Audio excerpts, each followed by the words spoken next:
성경 말씀 봅니다. 에스라서 8장 31절에서 34절 말씀 상고에서 올립니다.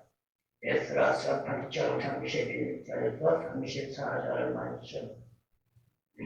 정월 12일에 우리가 아와강을 떠나 예루살렘으로 갈 때 우리 하나님의 손에 우리를 도우사 대적과 길에 매복한 자의 손에서 건지시니라. 이 예루살렘에 이르러 거기서 담의를 유하고 제4일에 우리 하나님의 전에서 은과 금과 기명을 달아서 제사장 우리아의 아들 모레못의 손에 붙이니 비느하스의 아들 에도 아살과 네위 사람 네토아의 아들 요아 요사반과 비누이의 아들 노아 대아가 함께 있어 모든 것을 다 기수하고 따라오고 그 중수를 당장의 책에 기록하였느니라. 아멘.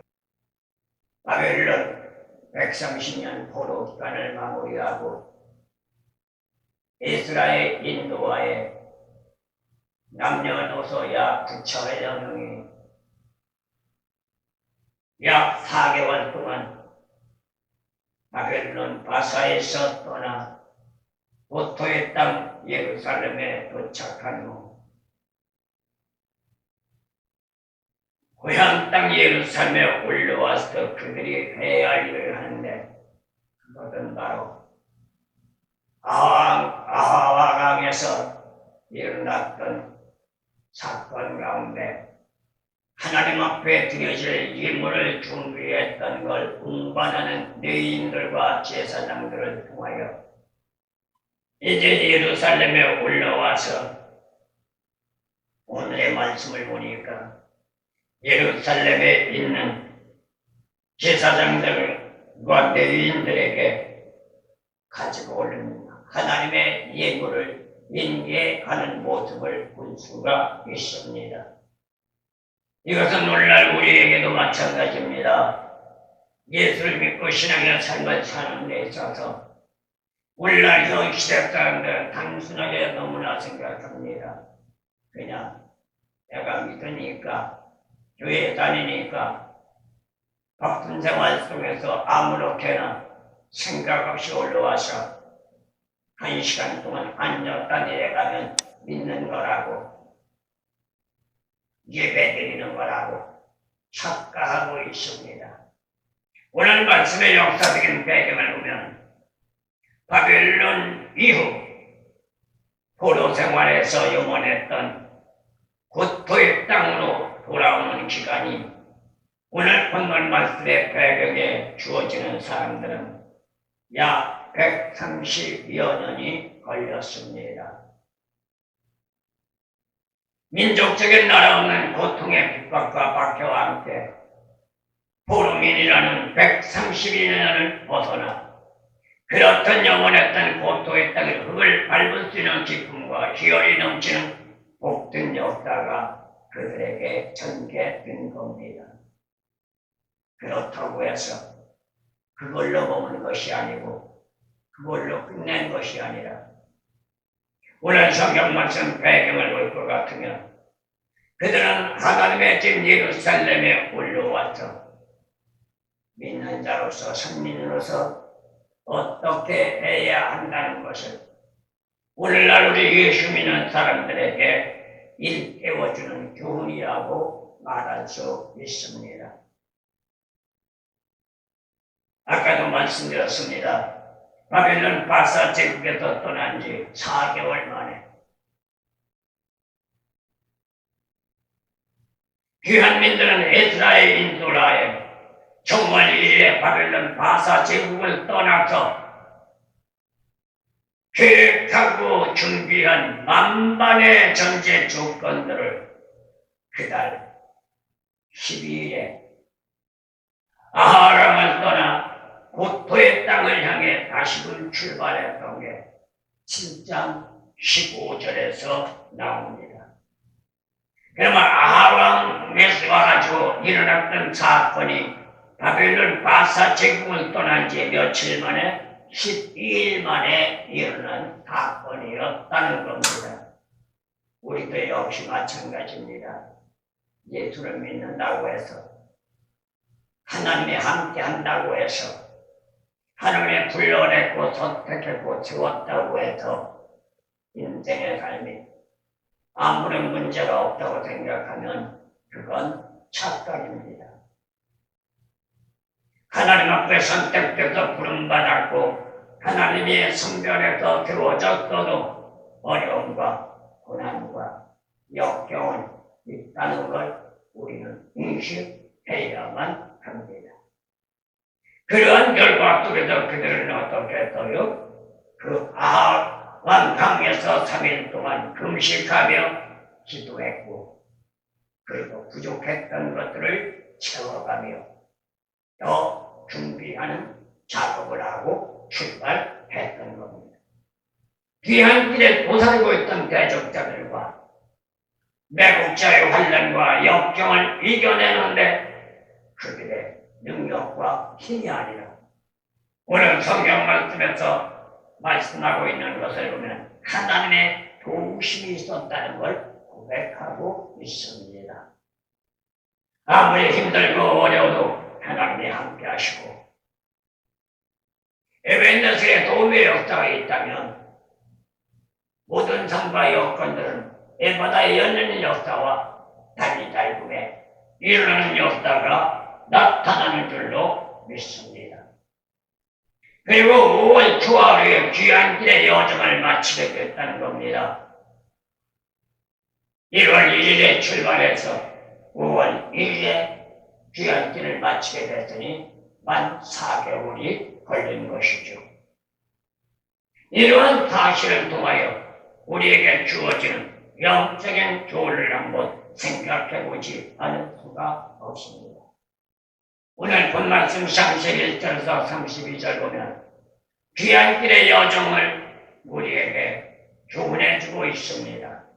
여기에는 귀한 길의 여정이 간단하게 수록되고 있지만 11장 9절 말씀을 나눠보니까 1월 1일에 바벨론 바사 제국을 출발했고 그 다음에 31절 말씀을 보니까 1월 12일에 아하람에서 떠났고 그리고 8장 15절에서 보니까 아하람에서 3일 동안 머물렀다는 것을 말해주고 있습니다.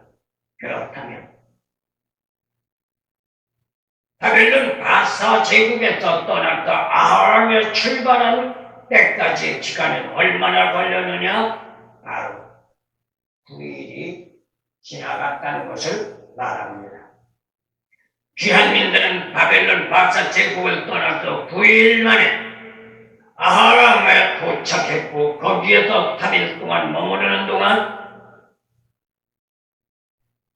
부족했던 점과 미약했던 점과 또한 문제점들을 해결했다는 것을 8장 15절에서 30절 말씀을 통해서 보게 됩니다.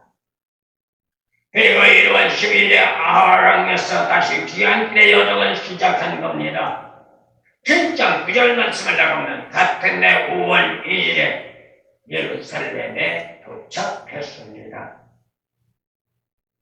예루살렘에 도착한 후 3일 동안 그들은 휴식을 한 겁니다. 이렇듯이 귀한민들의 여정의 기간은 4개월이 걸려서야 고토의 땅 예루살렘으로 올라올 수 있었던 겁니다. 어떻게 본다면 긴 기간이 아니라고 할지는 모르지만 남녀노소와 가축을 대동한 귀한 길의 여정은 그렇게 간단하고 쉽지는 않았을 것입니다. 오늘날 우리는 또 마찬가지입니다. 나 한 놈 거룩한 성일에 올라오는 것도 쉬운 일이 아닙니다. 성전에 올라와서 예배를 드리고 성전문 박차고 나가면 오늘날은 언제 올라와요? 일주일 동안 세상과 쫙 가다가 일주일 만에 올라오는 겁니다. 그 과정이 어떤 과정인 것 같아요? 오늘 성경 말씀 에스라가 인솔한 9천여 명이 4개월 동안 여행길에 올랐던 과제와 같다는 것을 말합니다. 우리들 마찬가지지요. 예배를 드리고 어디 하나님 앞에 부전결심과 다짐을 합니다. 말씀을 듣고 나는 지금까지 잘못했었구나. 잘못 살아왔구나. 오늘 말씀을 들으니까 우리는 그렇게 살면 안 되겠구나. 나는 이제부터 그렇게 살지 않겠다. 굳은 결심과 각오를 가지고 성전문을 박차고 나가는 순간부터 누가 역사해요? 어둠의 권세가 역사한단 말입니다. 고난과 역경과 고통과 회원의 바람이 몰아친단 말입니다.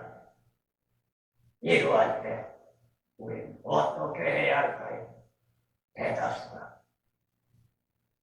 그 거칠게 휘몰아치는 회오리만 거센 풍랑에 쓰러지고 넘어지고 자살하고 절망하며 도태돼버립니다.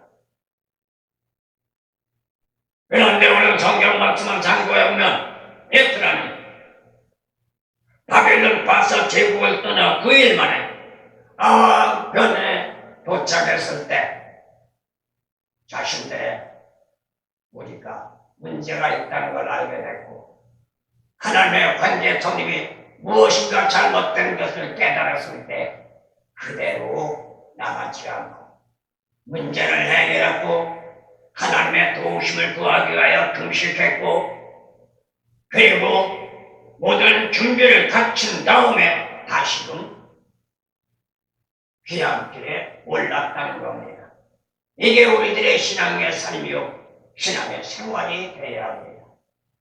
세상에 짝하며 살다가도 문제가 있다면 바로 무릎 꿇고 회개해야 하고 어려움과 고난이 있다면 무릎 꿇고 하나님 앞에 도우심을 구해야 하고 그리고 예수님과 성령을 통하여 강한 힘과 능력을 받아 굳건한 신앙의 자세로 강건함으로 이겨나갈도록 우리는 준비하고 훈련해야 될 줄로 믿습니다. 그런데 올라서 해가서는 어때요? 주일날 예배를 드리고 내려가면 그냥 세상과 짝하며 노세 하다가 다시 주일날이면 오늘이 주일이네. 교회 올라가야지. 예배 드리러 가야지. 마음은 굴뚝 같은데 아무런 준비 아무런 생각 없이 올라와 그냥 몸뚱아리만 앉았다 내려가니 그건 예배가 아니죠. 우리는 예배라고 말할 수 있을지 모르지만 올라왔다 내려갔지만 하나님을 만나지 못했습니다. 하나님의 음성을 듣지 못했습니다. 예수님을 만나지 못했습니다. 예수님의 음성을 듣지 못했습니다. 성령의 역사가 있었는지 없었는지 감당무소식입니다. 그러니 내려간다 할지라도 사단마귀가 박수친다. 그래 너 잘했어. 그렇게 예배드리면 돼. 라고 칭찬하고 인정한단 말입니다. 이건 누구에게 속는 거예요? 사단마귀에 속고 사단마귀 꼬들근에게 넘어가는 것밖에 되지 않습니다.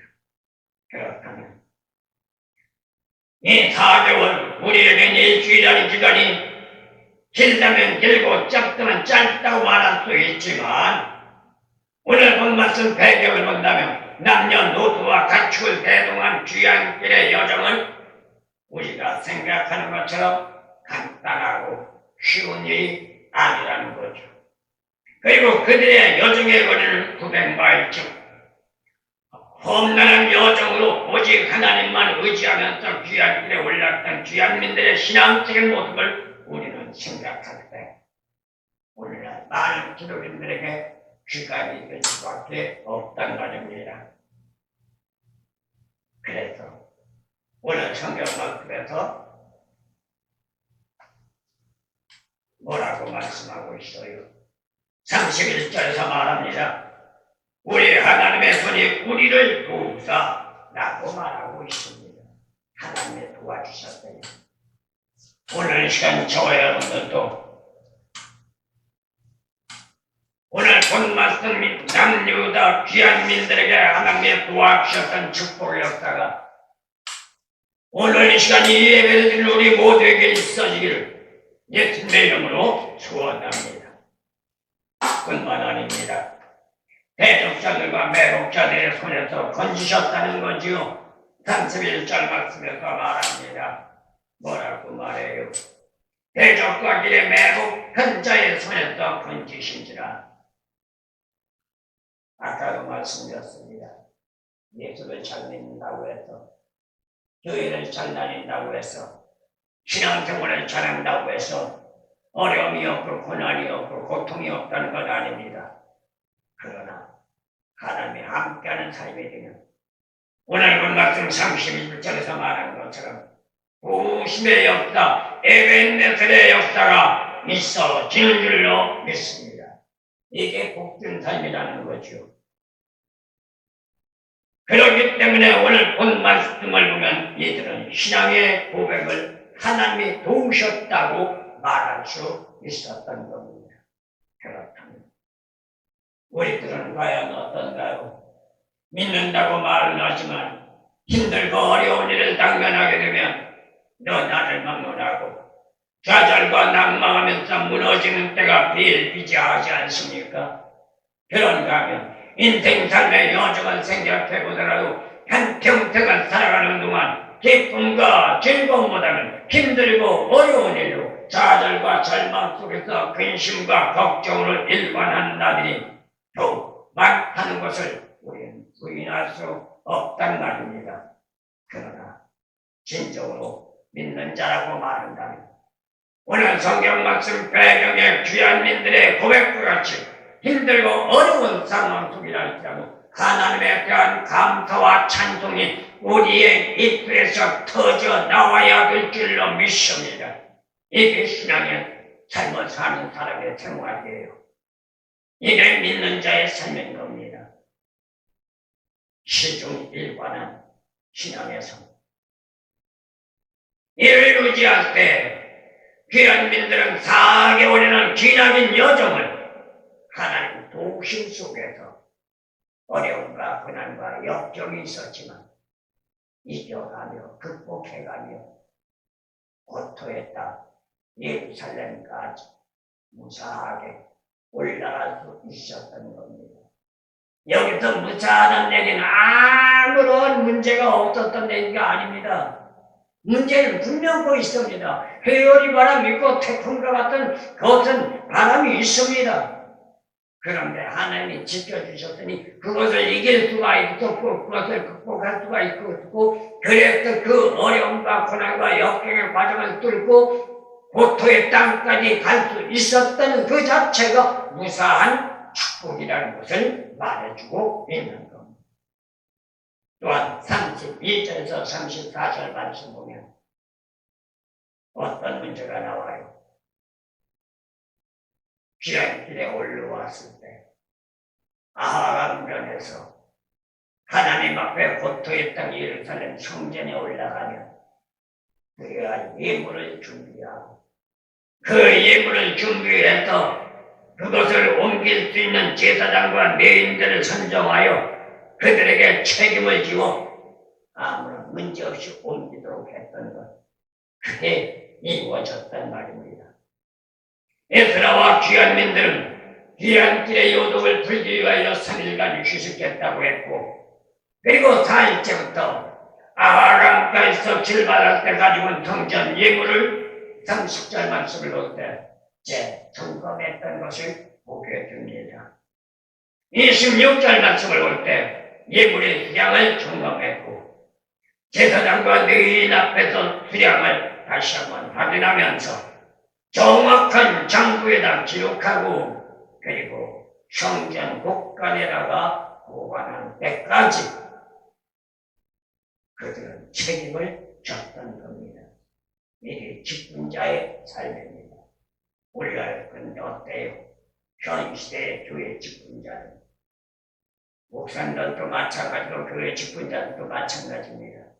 어떤 직임을 받으면 직임에 대한 책임을 다하지 않고 의무는 다하지 않고 권리만 주장하고 있단 말입니다. 이건 하나님 앞에 책망들을 짓거립니다. 책임을 받았다면 힘들고 어려워도 고통스럽고 괴로워도 고난이 와도 환난이 와도 역경이 와도 회오리 바람이 불어쳐도 그것을 감수하며 그 책임을 감내해내야 하는 겁니다. 그게 직분자의 책임인 것입니다. 이렇듯이 예물에 대한 신경을 이들은 썼단 말입니다. 거룩하고도 정결한 예물로 깨끗하게 하나님 앞에 드리기 위해서 조심스럽게 정성을 다하지 않으면 안 되었던 것이죠. 이번 오늘날 우리가 예배를 들어 올라올 때 예물을 준비하는 것도 마찬가지입니다. 아무렇게나 사용하던 예물, 아무렇게나 주머니에다 엉켜뒀다가 와서 아무런 생각 없이 그냥 툭 던지는 게 예물이 아니라 한 주간 동안 하나님 앞에 예물을 드리기 위하여 자기 자신의 몸과 마음과 정성을 드리기 위하여 무릎 꿇고 기도하며 준비하며 또한 교회에 올라와서 한 주간 동안 자기 잘못들을 철저하게 회개해가며 성실하고 거룩하고 아름다운 자세와 예물을 만들어서 하나님 앞에 드릴 때 그 예물을 하나님이 받아주시는 온전한 예물이 될 수 있다는 것 우리는 잊지 말아야 될 줄로 믿습니다. 그런데 오늘날은 어때요? 대다수가 하나님 앞에 돈 몇 푼 드리면 다 드린 줄 알고 있단 말입니다. 그것도 하나님 앞에 드리는 게 아니라 대다수가 목사님 갖다 준다고 착각하고 있는 거예요. 그럼 하나님과 관계없어요. 기천금을 갖다 드려도 하나님은 역사하지 않아요. 목사는 좋아할지 모르죠. 그러나 정확하게 말하면 하나님 앞에 드려지는 예물 목사에게 주는 게 아니에요.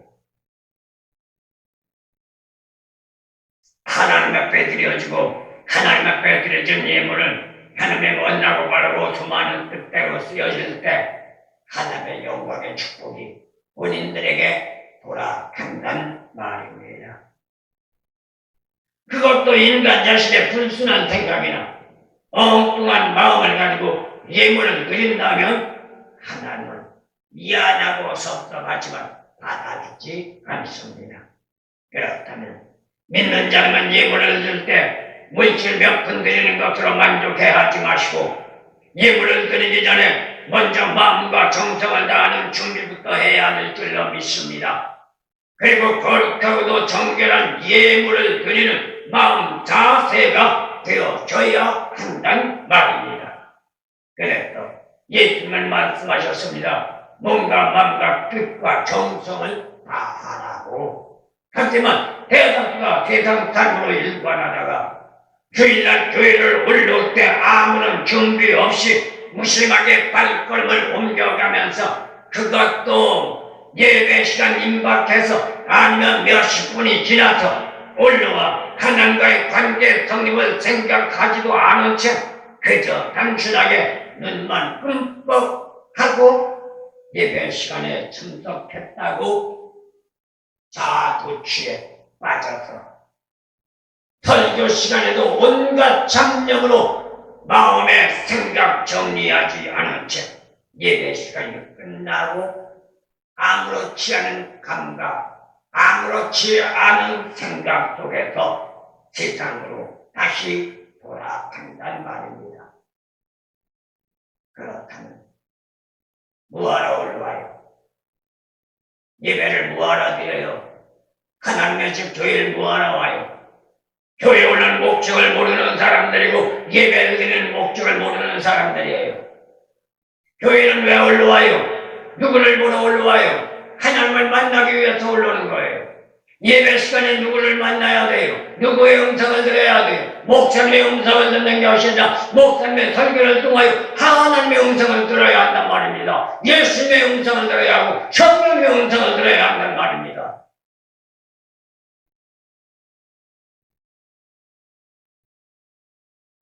그러지 못하다 보니 골백년은 예수를 믿었지만 변화가 없고 변화가 없으니 세상 삶에 찌들은 채 그냥 자기의 생각, 자기 방법, 자기 뜻대로 살아가고 있단 말입니다.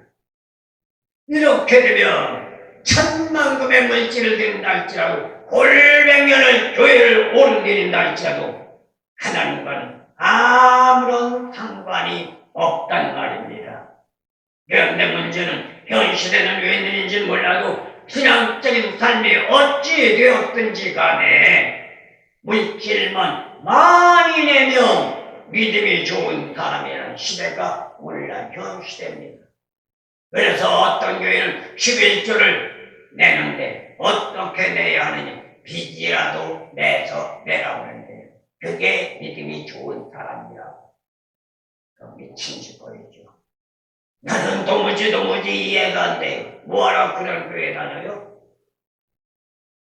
그런 교회 가서 무슨 복을 받겠다고, 그런 교회 가서 무슨 생명 구원을 받겠다고 그런 교회를 다니냔 말입니다. 하나님 말씀에 올바로 서서 나 자신을 바로 정립시키고 나 자신을 바로 세우고 하나님과 관계의 형님을 바로 맺고 하나님 만나 구원 하나님 앞에 잘했다 착한 종이라 인정받고 생명 구원 선물을 받은 자만이 저 천도 영생의 복락을 누린 시는 아름다운 문이 열려지는 줄로 믿습니다. 이게 우리가 해야 할 일이란 말입니다. 마지막 말씀드린다면 33절부터 34절 말씀 볼 때 이제 가서 제국에서 책할 때까지 노심초사 관리하며 유지해온 예물을 하나님 성전에 드리는 단계가 되어진 겁니다. 준비한 예물을 제사장과 레위인들에게 운반할 수 있는 막중한 책임을 부여했다고 했습니다. 그리고 그들은 귀한의 여정에 아무런 문제가 발생하지 않고 고토에 땅까지 귀환할 수 있도록 함께 하신 하나님에게 감사합니다. 그러한 역사가 이루게 하기 위하여 아함변에서 그들은 금식하며 회개하며 준비했던 겁니다. 이렇듯이 에스라는 모든 상황 여건을 하나님 앞에 맡기는 신앙의 삶으로 일관한 장본인이었습니다. 하나님 도우심 속에서 바벨론 바사 제국을 떠난 지 4개월 만에 고토의 땅 예루살렘에 도착했습니다. 그리고 예물을 위탁받았던 24명의 장로들과 레위인들은 성전 관리자인 무레못인에게 인수하는 단계까지 도달한 겁니다. 그렇다면 제사장 엘르아살과 네스라는 요사밧과 노아다야와 함께 성전 예물을 인계받았는데 이때 귀한 민들이 가지고 온 성전 예물을 확인하는 그들은 그냥 인계받은 게 아니라 일일이 장부에다가 기록한 후에 성전 창고에 보관했다는 사실을 알아야 합니다. 단 한 푼도 어김없이 받았다는 장부, 단 한 푼도 어김없이 인계했다는 장부가 기록되어졌다는 것을 말합니다. 여기서 주어지는 교훈이 있습니다. 하나님 앞에 드리는 예물은 철저한 인수 과정을 통하여 공정하고 신중하게 관리해야만 하고 운반자들과 인수받는 자들의 신앙적인 자세가 어떠해야 하는가를 말해주고 있는 겁니다. 사실 하나님 앞에 드려지는 예물은 성도들이 드리는 것도 중요합니다. 관리하는 사람만 중요한 것이 아니라 드리는 사람도 중요한 과제라는 걸 알아야 합니다. 드려진 예물을 관리하는 것도 그런가 하면 드려지는 예물 또한 중요하다는 것, 하나님께 바쳐지는 것이기 때문에 사용하는데도 하나님 영광을 위한 목적으로 사용되어야 한단 말입니다. 어느 개개인의 사리사욕, 어느 개개인의 이해타산, 어느 개개인의 생활 삶에 만족을 주기 위해 띄어지는 예물이 되서는 안 됩니다. 전 지금까지 목회를 하면서 변사를 나왔습니다. 하나님의 선물, 교회의 선물을 다른 분이 다른 걸 해놓게 되면 교회 권사가 집사가 가져다 씁니다. 그건 금물입니다. 그건 하나님 앞에 불영광입니다. 그건 책임져야 하고 책망받은 짓거리입니다. 하나님의 교회에 드려진 선물이라면 교인이 할지라도 자신의 교인에도 가져가면 안 됩니다. 그것을 또한 팔아 먹어서도 안 됩니다. 그것은 어떻게 하느냐? 내가 남아 돌아가는 선물이고 치워야 하는 것이라면 어려운 교회, 필요한 교회에 그냥 주는 겁니다. 그래서 선물로 사용하게 만드는 겁니다. 여기는 누구를 막론하고 세속적인 용도나 개인적인 목적을 위해 사용하는 것이 아니라 하나님의 영광만 위한 예물과 선물이 되어야 합니다. 그런데 현 시대를 바라본다면 명목상은 그렇듯하지만 그렇지 못한 경우가 비일비재하다는 걸 보게 됩니다. 저는 그런 걸 많이 봐왔습니다. 목사님의 생활이 어렵다고, 목사님의 돈이 아쉽다고, 교회 피아노를 팔아서 자기 주머니에다 챙기고, 교회 의자를 팔아서 자기 주머니에다 챙기고, 그런데 그런 목사를 치고, 그런 교인들 치고, 끝까지 잘 되는 사람 하나도 못 봤습니다. 그렇다면 성전 예물은 거룩하게 관리되어야 하고 성전 예물은 철저하게 관리되어야 한다는 겁니다. 그리고 성전 예물은 다시금만 쓰는지만 하나님의 영광을 위해 사용되어져야 합니다. 하나님의 일을 하기 위한 일을 하기 위한 가운데 재정을 맡은 자라면 무엇보다도 말씀에 들어간 신앙적인 삶의 소유자가 인정돼야 하고 그렇지 못하다면 잘못하다면 불미스러운 일들이 발생해서 재정을 맡은 본인 자신도 문제가 될 뿐만 아니라 공동체 자체도 문제가 발생하면서 하나님 앞에 불영광을 누리는 불성사가 일어난다는 것 우리는 잊지 마시고 오늘 본 말씀을 통하여 우리에게 주어지는 교훈 신령 6부에서이고 우리의 생명 다할 때까지 오늘 말씀에 그간 신앙의 삶으로 승리하라. 마지막 날 우리 아버지와 주님과 성령님에게 자격다 착한 종이라 인정받고 구원받은 생명 유지하고 관리했을 때 저 천국 가는 저와 여러분을 이어지기를 예수님의 이름으로 소원을